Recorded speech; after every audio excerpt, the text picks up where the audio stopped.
De retour sur la scène du Sustainable Leaders Forum et j'ai le plaisir d'accueillir Vincent Perrotin, directeur RSE à la FDJ. Bonjour. Bonjour. Alors du coup, on l'a vu, organiser cette coordination avec les différentes parties prenantes pour mettre en œuvre sa transition écologique, c'est un travail de longue haleine. On va parler justement avec vous. Pour commencer, ce que je vous propose, c'est de nous faire une petite présentation rapide de la FDJ et quelques grands chiffres. Je crois qu'on a ça à disposition.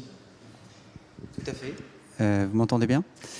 Donc FDJ, d'abord c'est le premier, c'est le leader français des jeux d'argent, deuxième loterie en Europe et quatrième dans le monde. C'est une activité de jeu de loterie qui représente 80% de notre activité, avec des jeux de tirage emblématiques comme le loto, Euromillions, et aussi de nombreux jeux de grattage. Et puis c'est aussi une activité de paris sportifs via notre marque Parion Sport qui représente à peu près 20% de notre activité.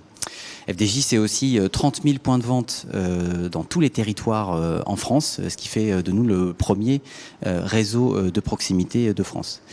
Et puis FDJ, c'est 2500 collaborateurs engagés et plus de 50 000 emplois créés ou pérennisés dans toute la France et en particulier dans les territoires à travers notre réseau de distribution que sont principalement les buralistes et les marchands de presse. Alors, avant d'attaquer le sujet des parties prenantes, on sait, vous êtes engagé aussi sur la préservation de la biodiversité. Comment est-ce que, à ce niveau, et quel est votre sujet sustainable du moment par rapport à cette préservation très importante, on le sait, de la biodiversité à la FDJ ? Tout à fait. Alors, de prime abord, on pourrait se dire que le lien entre FDJ et la biodiversité n'est pas évident. N'est pas évident. De prime abord. Voilà, mais en réalité, nous avons une activité de jeu de grattage importante et qui, de ce fait, a un impact sur les forêts et donc potentiellement aussi sur la biodiversité forestière. Et donc, c'est ce qui explique, par exemple, je vais vous donner juste un chiffre. Chaque année, on produit à peu près 2 milliards de tickets à gratter, ce qui représente plus de 8000 tonnes au total de supports de jeu qu'on produit chaque année. Donc, c'est significatif. Et c'est ce qui explique qu'on s'est mobilisé très tôt en fait sur ces sujets. Ça fait 10 ans notamment que 100% de nos supports de jeu sont issus de papier certifié donc FSC, issus de forêts gérées durablement. On est une des premières loteries en fait dans le monde à s'être engagée dans ce combat, en particulier contre la déforestation.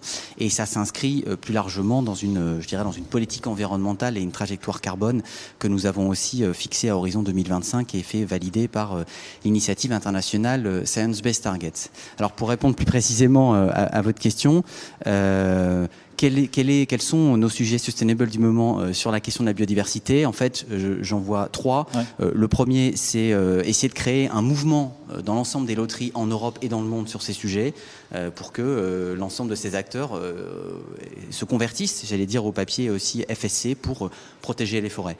Le deuxième enjeu, c'est soutenir les efforts qui visent à concevoir des indicateurs de l'action, de l'impact des entreprises sur la biodiversité. On travaille là-dessus avec CDC Biodiversité sur un indicateur qui s'appelle le Global Biodiversity Score avec d'autres entreprises. Et puis le troisième sujet, c'est de contribuer positivement à la préservation des écosystèmes forestiers en France. On le fait notamment en soutenant des projets pilotes en partenariat avec WWF France et International Paper Forest Service, au travers de projets de conservation des forêts en France. Alors on le fait notamment en ce moment dans deux lieux, en Haute-Vienne et aussi dans le parc naturel régional Périgord-Limousin, et on souhaite continuer et développer cette action. Donc là, où les parfaitement démontré, effectivement, c'est un engagement qui n'est pas nouveau, qui est ancien, vous l'avez dit, bientôt 10 ans du coup, depuis 2012 avec cet aspect-là, et les projets du moment, je vous en remercie. Alors du coup, les initiatives, pour revenir à l'introduction de notre échange sur cette relation avec avec les parties prenantes, comment est-ce que vous mettez en place, comment vous structurez vos relations avec les parties prenantes pour vous engager encore mieux dans la transition durable ? Tout à fait. Alors, C'est un sujet sur lequel on est aussi engagé depuis longtemps. Ouais. Voilà, on a un dialogue régulier, étroit depuis très longtemps avec l'ensemble de nos parties prenantes, mais je dirais qu'on l'a construit de manière à la fois progressive et aussi cumulative. On a commencé d'abord avec nos dialogues avec la société civile. Voilà, le jeu d'argent, c'est une activité qui comporte des risques, donc il était normal que nous commencions par ce volet-là. Donc par exemple, nous avons 2 instances de dialogue spécifiques sur cette question. Une première instance qu'on appelle un comité d'experts jeux responsables, qui rassemble des addictologues, des experts en sciences humaines, et qui depuis 2010, voilà, on le consulte sur tous nos nouveaux projets de jeux d'argent, afin de vérifier évidemment les risques, de changer certains paramètres de ces jeux le cas échéant, ou de mener des études complémentaires. Plus largement, sur l'ensemble de notre démarche RSE, nous avons constitué en 2014 un laboratoire sociétal qui rassemble une douzaine d'organisations de la société civile, à la fois des addictologues, des chercheurs, mais aussi des grandes associations qui sont actives dans le domaine de la solidarité. Et tout simplement, nous travaillons sur les grandes orientations de notre politique RSE, avec une dominante également jeu responsable, mais aussi environnementale de plus en plus. Donc ça, c'est, je dirais, la société civile. Ensuite, évidemment, nous dialoguons avec l'ensemble de nos autres parties prenantes de manière ciblée. Alors, je prends un exemple des organisations professionnelles de détaillants, qui sont la Confédération des buralistes, par exemple, ou Culture Presse, qui représente les marchands de presse. Et évidemment, nous dialoguons avec eux à la fois sur le développement de notre réseau de distribution, avec eux, ce sont nos commerçants partenaires, et puis évidemment, comment on peut soutenir le commerce de proximité dans les territoires, et évidemment, dans la période actuelle de crise sanitaire, c'est un enjeu particulièrement essentiel.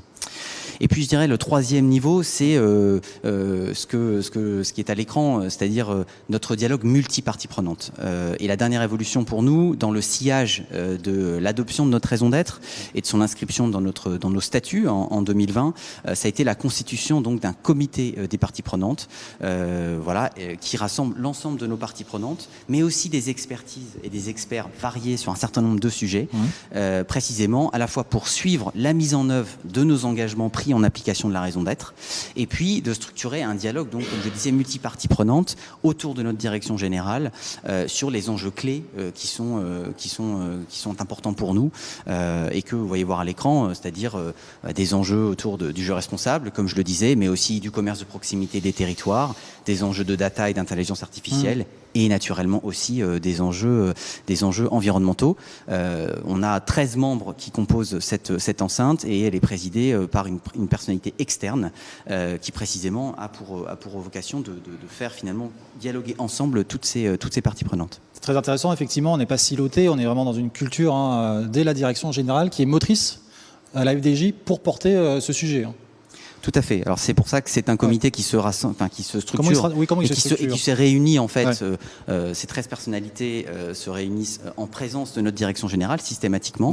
On s'est réunis déjà 2 fois en distanciel depuis la fin de l'année dernière, une fois en décembre 2020, une fois en février 2021, et à chaque fois on met sur la table des sujets sensibles pour nous, notre politique de jeu responsable, voilà, pour se faire aussi challenger et voir comment on peut s'améliorer, et tout ce qu'on fait aussi pour soutenir le commerce de proximité dans les territoires, ce qui est un des engagements pris en application de notre raison d'être. La prévention, le tissu local, les commerces, on l'aura bien compris. Alors, pour conclure notre échange, je vous propose de parler des bonnes pratiques que vous auriez à nous donner en matière de dialogue, justement, avec les parties prenantes. Quelles seraient les bonnes pratiques, d'après la FDJ, pour encore mieux dialoguer et avancer avec ces parties prenantes ?